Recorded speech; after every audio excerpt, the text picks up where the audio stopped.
हाँ नमस्कार दोस्तों, मैं डीएम चौधरी सर आज क्लास 12th केमिस्ट्री का सॉल्यूशन पेपर लेके आ रहा हूँ आपके सामने, जिसमें पहला क्वेश्चन है कि निम्नलिखित प्रश्नों में दिए गए सही विकल्प का चयन कीजिए। ठीक है, जिसमें पहला क्वेश्चन है कि डैनियल सेल में Zn+2 + Cu+2 आयनों की सांद्रता 1 इकाई हो तो विद्युतीय विभव का मान कितना होता है। बच्चों अपन Zn+2 से Zn में जाते हैं और Cu+2 से Cu में जाते हैं, तो यहाँ अपन का अपचयन हो रहा है। बच्चों अपचयन के समय इसका विभव होता है -0.67 और इस समय होता है प्लस का 0.34 और जब इन दोनों का योग करते हैं तो 1.10 वोल्ट आता है। ठीक है दोस्तों, तो इसका कौन सा ऑप्शन सही है? सेकंड ऑप्शन सही है।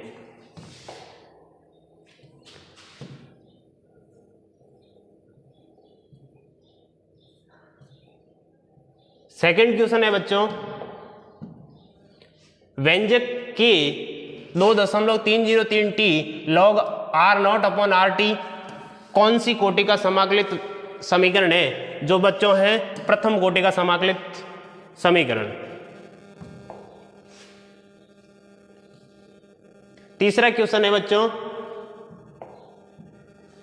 समय के किसी क्षण पर वेग व्यक्त करने के लिए ज्ञात किया जाता है बच्चों, जिसमें होता है पहला है प्रारंभिक वेग, दूसरा है ताक्षणिक वेग, तीसरा है औसत वेग और 4 नंबर है अपन का मानक वेग, जिसमें दूसरा ऑप्शन सही है ताक्षणिक वेग। किसी क्षण पर ज्ञात करने वाला जो वेग होता है वो ताक्षणिक वेग है। ठीक है बच्चों, अगला क्वेश्चन है कोलाइडी एंटीमनी का उपयोग किस रोग के इलाज में किया जाता है? बच्चों इसका रोग है कालाजार रोग, जो लीवर पर सीधा अटैक करता है और प्रतिजीवी के द्वारा यह रोग होता है। अगला है कैलामाइन एस्क किसका होता है? बच्चों कैलामाइन एस्क होता है Zn जिंक का। इसी प्रकार अपन का अगर कॉपर का है तो कॉपरप्राइट है या क्यूप्राइट है, फेरस का हेमेटाइट है, इसका एल्यूमिनियम का बॉक्साइट है। बच्चों नेक्स्ट क्वेश्चन है द्विदंतु लिगेंड होते हैं। द्विदंतु का मतलब सबसे पहले बड़ी भाषा है बच्चों कि द्विदंतु का मतलब होता है कि वन टाइम अगर किसी कोऑर्डिनेट कंपाउंड को वन टाइम कितने परमाणु लिगेंड देते हैं। इसकी संरचना होती है C+O और वन टाइम ऑक्सीजन 2 ऑक्सीजन एक साथ देता है और इसका नाम होता है ऑक्जेलेटो। ठीक है, जिसको अपन द्विदंतु लिगेंड कहते हैं। अगर CF2Cl2 का फेरियन नाम पद्धति में है, इसका सही आंसर है फेरियन 12।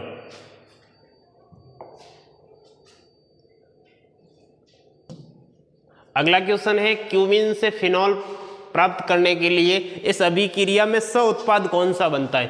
बच्चों मेन तो अपन का फिनॉल बनेगा, लेकिन सह उत्पाद क्या बनता है? इसमें होता है या बच्चों कि अपन को सबसे पहले क्यूमीन लेना होता है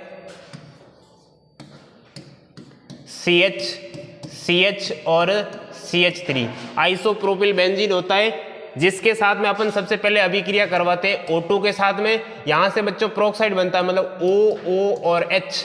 इसकी पुनः सेकंड नंबर अभिक्रिया करवाते हैं H2O और H की उपस्थिति में, तब यहां से बच्चों एसीटोन पृथक हो जाता है और फिनॉल बन जाता है। तो सह उत्पाद के रूप में कौन बना? एसीटोन। ठीक है, अगला क्वेश्चन है नाइट्रोजन क्षारक डीएनए में नहीं पाया जाता है, यूरेसिल नहीं होता है, यूरेसिल की जगह कौन होता है? थाइमिन होता है।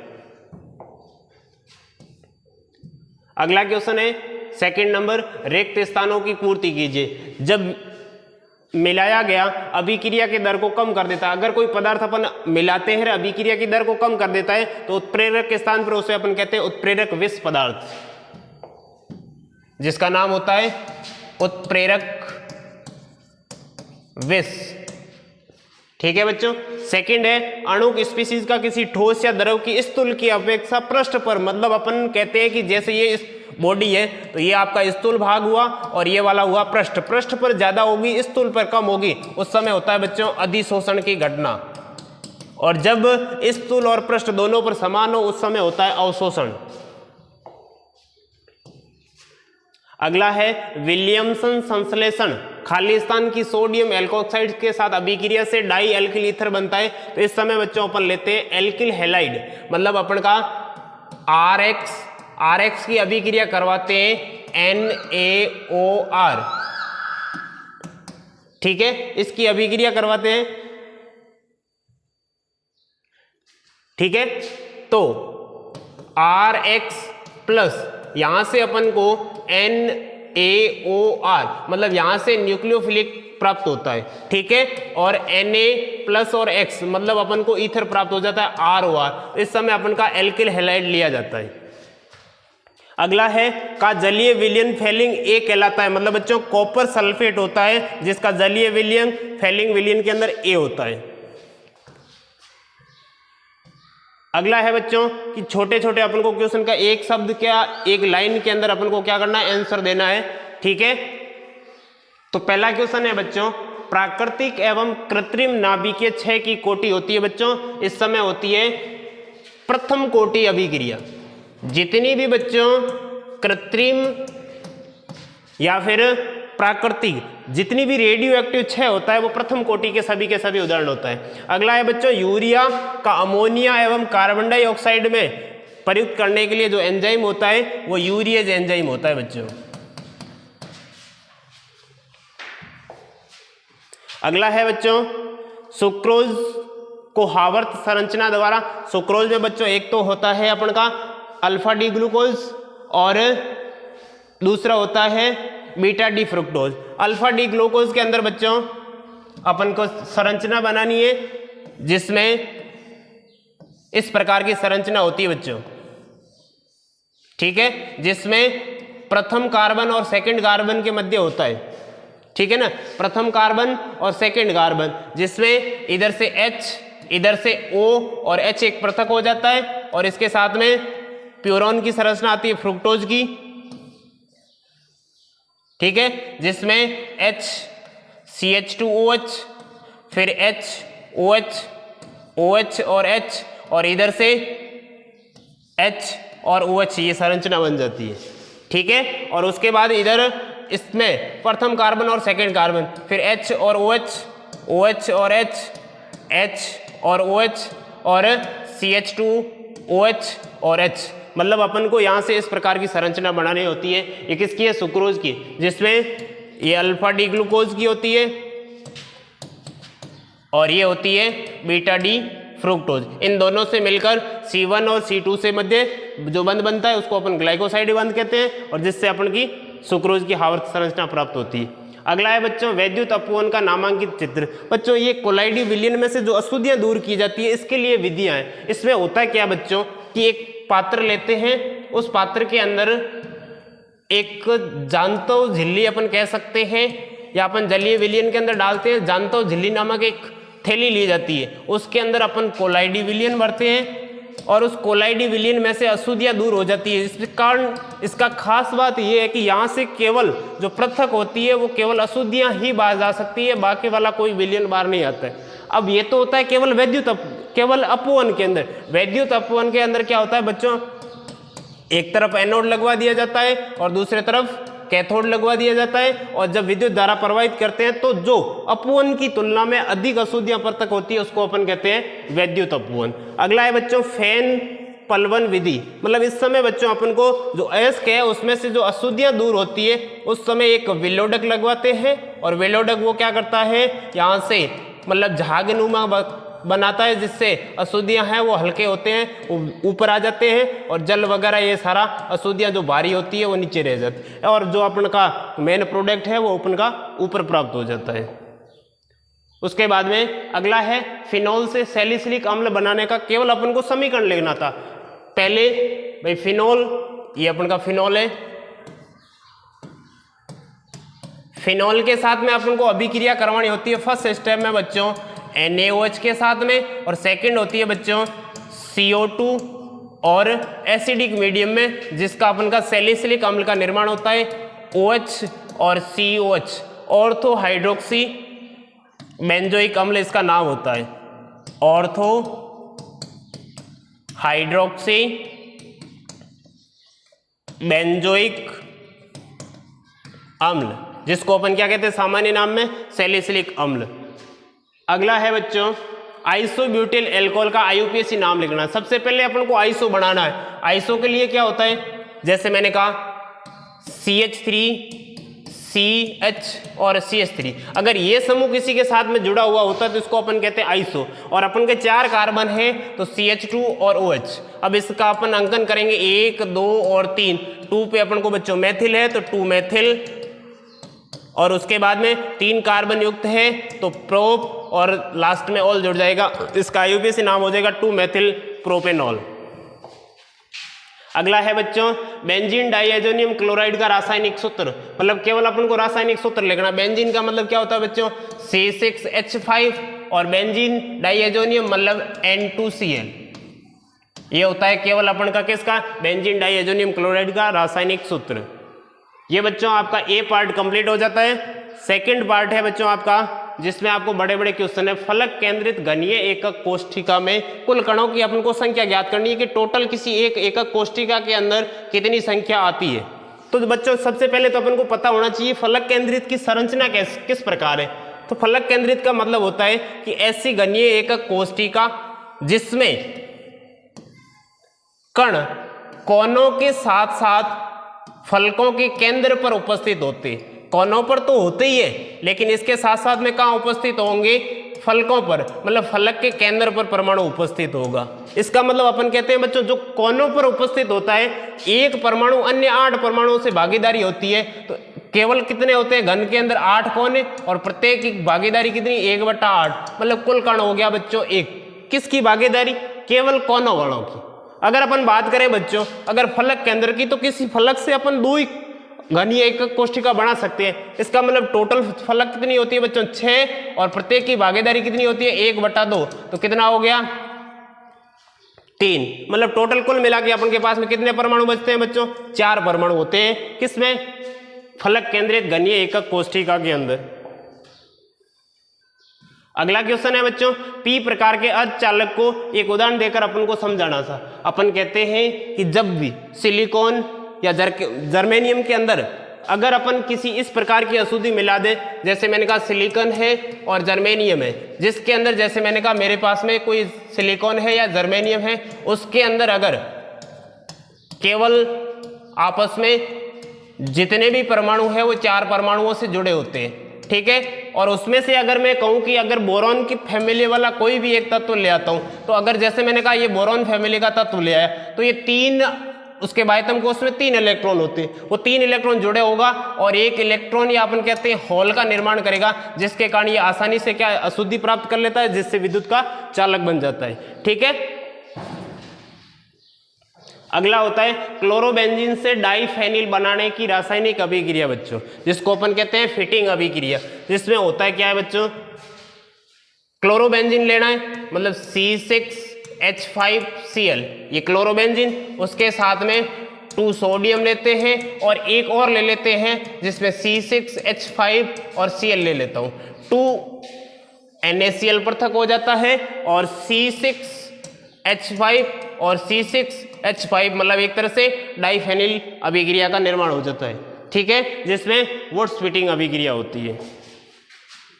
अगला है बच्चों एथिलीन ग्लाइकोल का 35% विलयन वाहनों के इंजन को ठंडा करने में काम आता है। इसका जल का आयतन बच्चों मान लेते हैं अपन कि भाई जब परसेंटेज की बात आती है तो उस समय 35% दे रखा है V/V, मतलब अगर परसेंटेज है तो अपन कह सकते हैं कि भाई 35 ml है वो 100 ml के अंदर घुला हुआ है। तो इसमें से बच्चों 35 ml तो कौन हो गया, एथिलीन ग्लाइकोल हो गया। तो 100 में से 35 तो गया, पीछे कितना बचा बच्चों 65 ml है, वो अपन के पास में जल है, ठीक है। अगला क्वेश्चन है बच्चों प्रासरण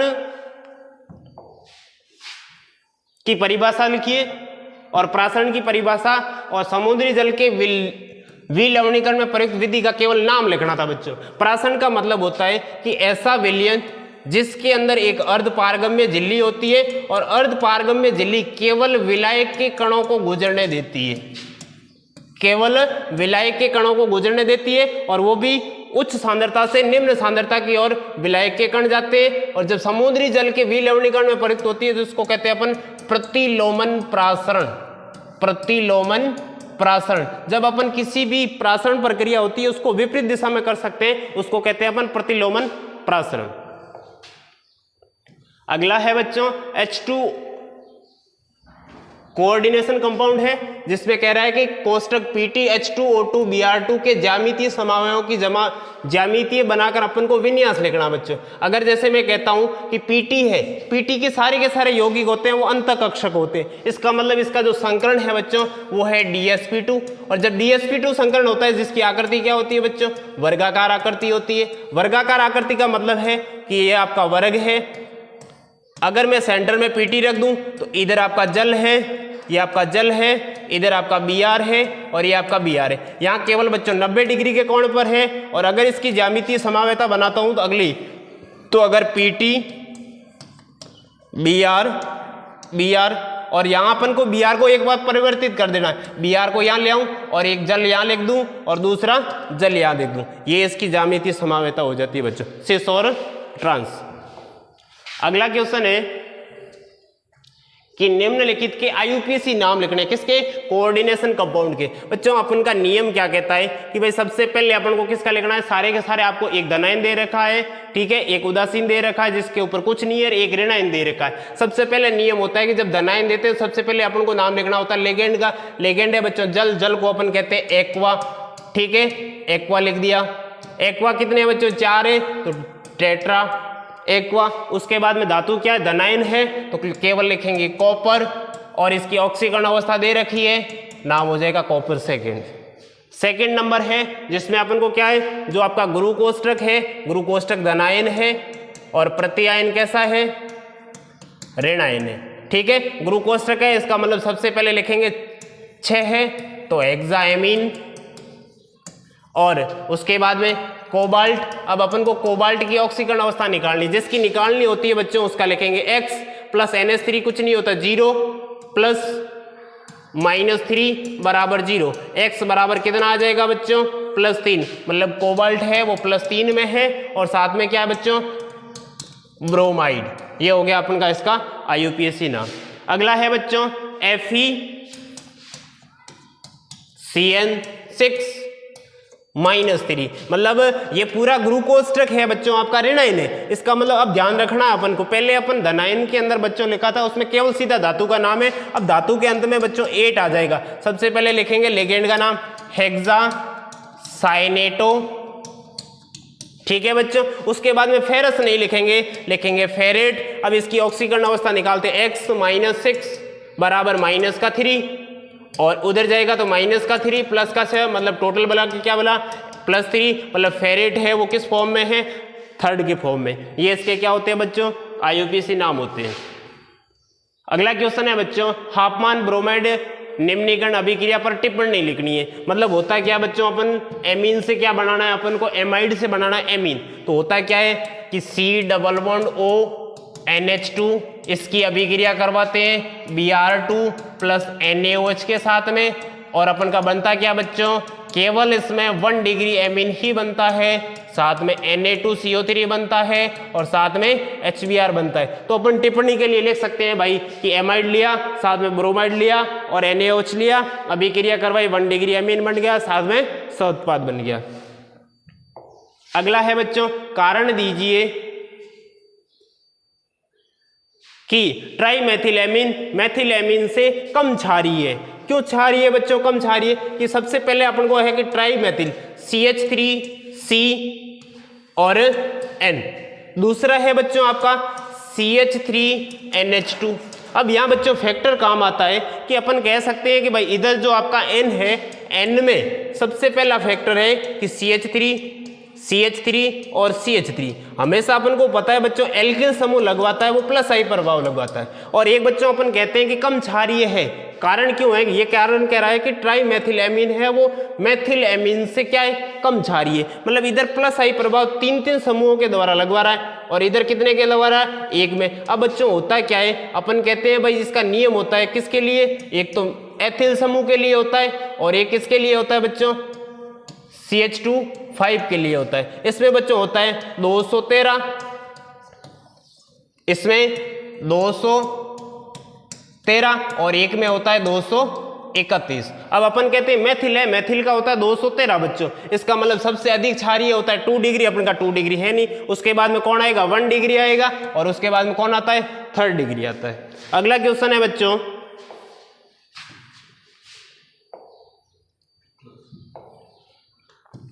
कृत्रिम मधुरक को 2 उदाहरण देकर समझाना बच्चों। कृत्रिम मधुरक का मतलब होता है कि पहले बात तो अपन कहते हैं मधुरक है क्या भाई, ऐसे कुछ पदार्थ जो अपन की मिठास को बढ़ा देते हैं, मतलब ऐसा कुछ पदार्थ है। तो अपन कहते हैं बच्चों एक तो होता है सुक्रालोज, ठीक है, दूसरा है एस्पर्टिम, ठीक है, ये 550 गुना अधिक होता है, ये 100 गुना अधिक होता है, तो इसके ऊपर अपन लिख सकते हैं।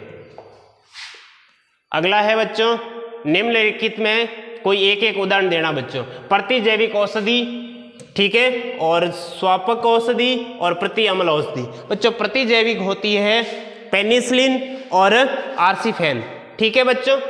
प्रतिजैविक औषधि के अंदर नाम होता है पेनिसिलिन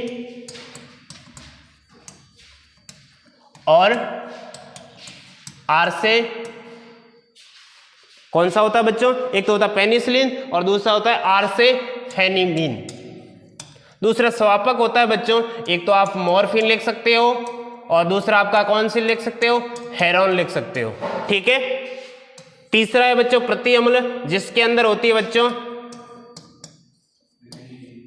रेनिटिडिन और सेमेमेटिडिन, ये 2 आपके उदाहरण है बच्चों, ठीक है।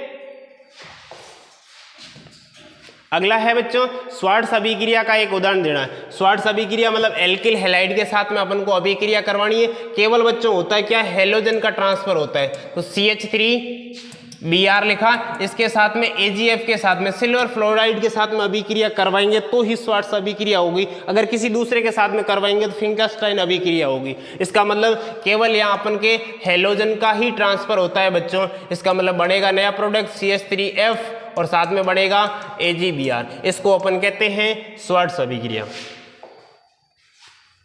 अगला है बच्चों ईंधन सेल की संरचना का वर्णन करना है। बच्चों सबसे पहले तो अपन कहते हैं ईंधन सेल। ईंधन सेल का कार्य है कि जिस समय अपन H2 और O2 को मिलाकर जल बनाया जाता है, इसके साथ के अंदर अपन ऊर्जा बना देते हैं, तो उसको अपन क्या कहते हैं, ईंधन सेल।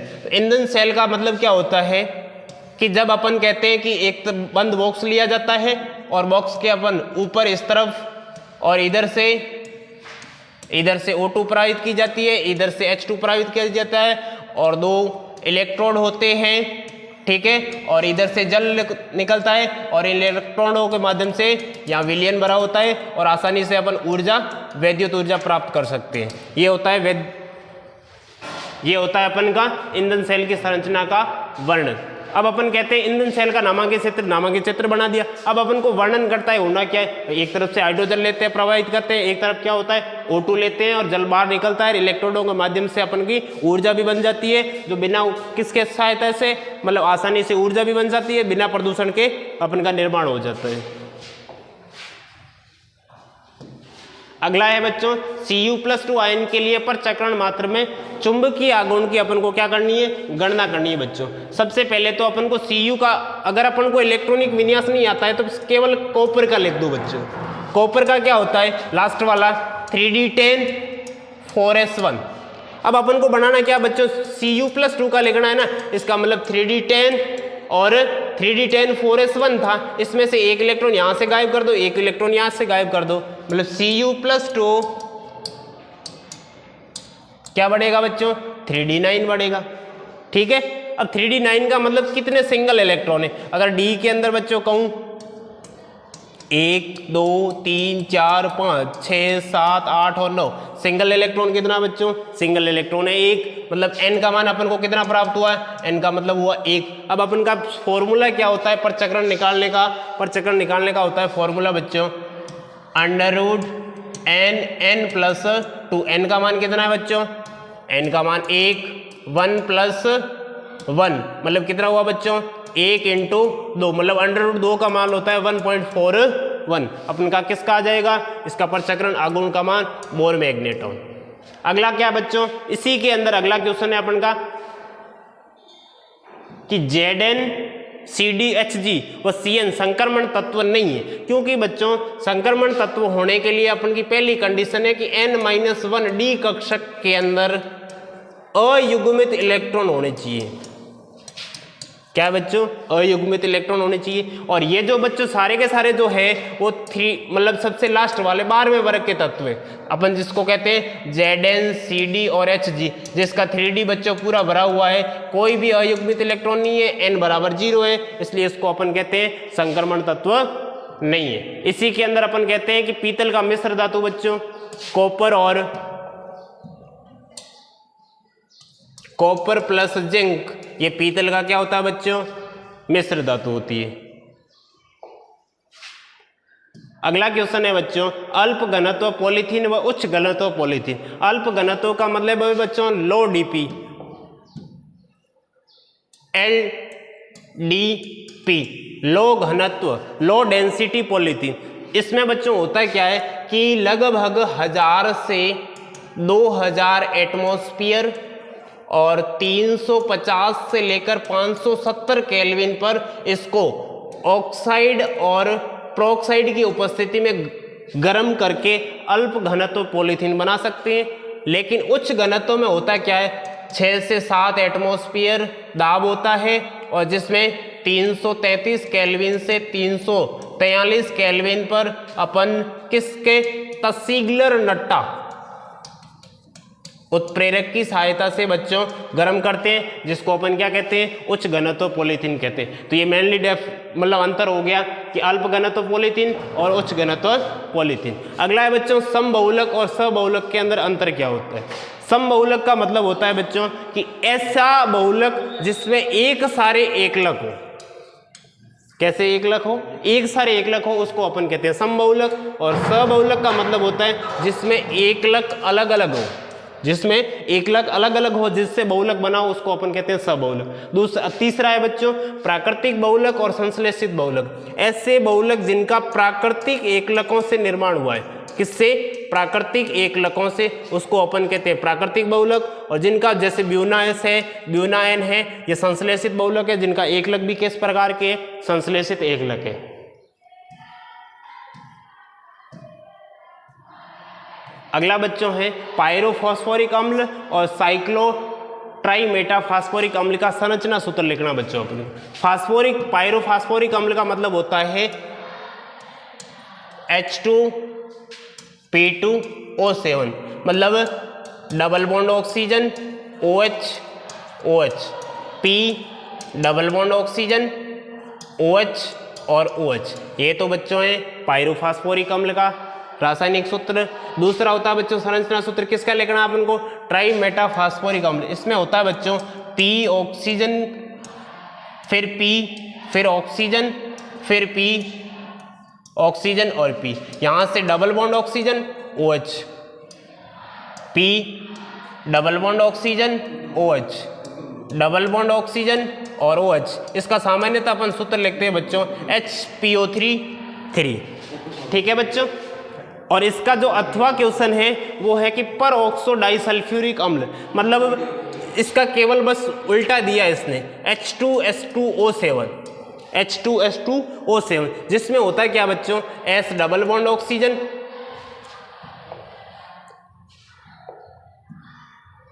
पर ऑक्सो डाइसल्फ्यूरिक अम्ल, जिसका सूत्र है H2S2O7, जिसका मतलब होता है कि भाई S double bond O double bond O OH, फिर O S double bond O OH और डबल बॉन्ड O। ये किसका संरचना सूत्र है बच्चों?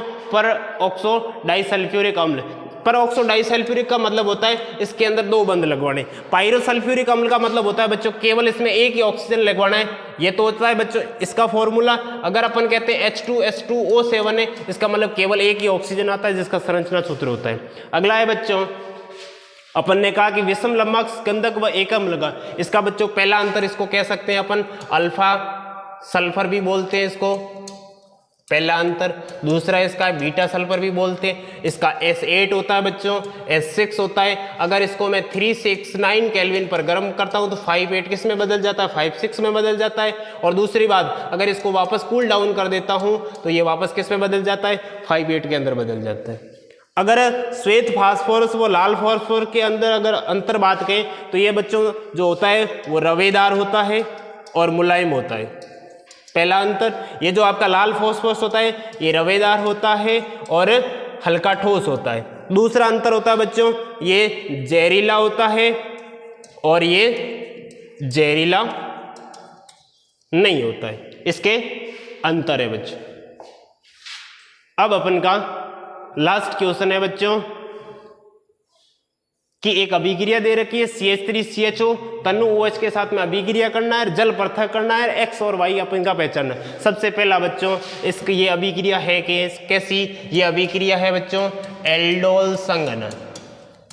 कैसी अभिक्रिया है बच्चों, एल्डोल संघनन। एल्डोल संघनन का मतलब क्या हुआ बच्चों कि भाई CH3CHO जिसके 2 अणु लेने हैं बच्चों CH3CHO जिसमें अल्फा हाइड्रोजन उपस्थित हो, उसी को अपन क्या करवा सकते हैं, एल्डोल संघनन करवा सकते हैं, अन्यथा नहीं करवा सकते। इसकी कंडीशन है बच्चों। तो पहला इसका क्या करवाता हूं मैं, CH2 यहां से हाइड्रोजन पृथक कर देता हूं, माइनस आ जाएगा और CHO। अब अपन क्या कहते हैं इसकी संरचना लिखेंगे कि भाई CH3C डबल बॉन्ड O और OH। यहाँ क्या आ जाएगा बच्चों, माइनस आ जाएगा, यहाँ क्या आ जाएगा प्लस। प्लस के साथ में कौन जुड़ेगा बच्चों, ये पूरा माइनस वाला समूह जुड़ेगा। माइनस के साथ में कौन जुड़ेगा, जो अपन ने हाइड्रोजन पृथक किया है। इसका मतलब लिख दो भाई CH3C फिर CH2 और CHO फिर OH और OH। अब बच्चों होता है क्या है, यहां से अपन को हाइड्रोजन से और यहां से अपन को क्या करना पड़ता है, जल पृथक करना होता है। मतलब अपन का बनेगा क्या बच्चों, CHO फिर CH2 फिर C डबल बॉन्ड CH2 और OH। इस प्रकार का अपन को पूरे लास्ट में एल्डोल संघनन उत्पाद प्राप्त हो जाता है। ठीक है। सेकंड नंबर है अपन को बच्चों गाटरमान कोख अभिक्रिया लिखनी है। गाटरमान कोख का मतलब होता है कि जब अपन भाई बेंजीन बच्चों, जब बेंजीन को COHCl और निर्जल AlCl3 की उपस्थिति में गर्म करते हैं तो बच्चों बेंजल्डिहाइड का निर्माण होता है। ये बच्चों होती है गाटरमान कोख अभिक्रिया। अब अपन इसका लास्ट कह रहे हैं कि अथवा है बच्चों। इसमें होता है क्या है कि ग्रीनियर अभिकर्मक की अभिक्रिया करवानी है CO2 से। मतलब अपन का X बनेगा क्या बच्चों, X बनेगा अपन का कार्बोक्सिलिक अम्ल और साथ में बनेगा क्या बच्चों, MgOH और Br। होता है क्या बच्चों, C double bond O C double bond O। ग्रीनियर अभिकर्मक मतलब CH3 Mg और Br। यहां से बच्चों Mg क्या बनता है, प्लस बनता है, तो R बनेगा माइनस। किसी एक पे ले आओ माइनस, इधर क्या बना बच्चों प्लस। प्लस किसके साथ में जोड़ोगे, माइनस के साथ में। माइनस वाला किसके साथ में लाओगे, प्लस में। मतलब बनेगा क्या, C डबल बॉन्ड O, इधर जोड़ेगा CH3O और MgBr।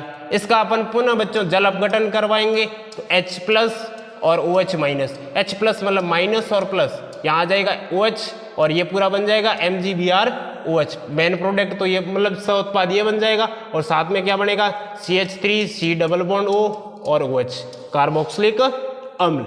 अब अपन का बच्चों लास्ट अभिक्रिया है रोजेन मुंड अपचयन अभिक्रिया करवानी है बच्चों। रोजेन मुंड अपचयन का मतलब है अपन को लेना क्या बच्चों, benzoyl chloride C double bond O और Cl, जिसका बच्चों PD और H2SO4 की उपस्थिति में अपचयन करवाया जाता है और बनता लास्ट में वापस वही है, कौन सा, बेंजल्डिहाइड। इस प्रकार बच्चों आपका ये 12th क्लास का केमिस्ट्री का सॉल्यूशन पेपर कंप्लीट हो चुका है।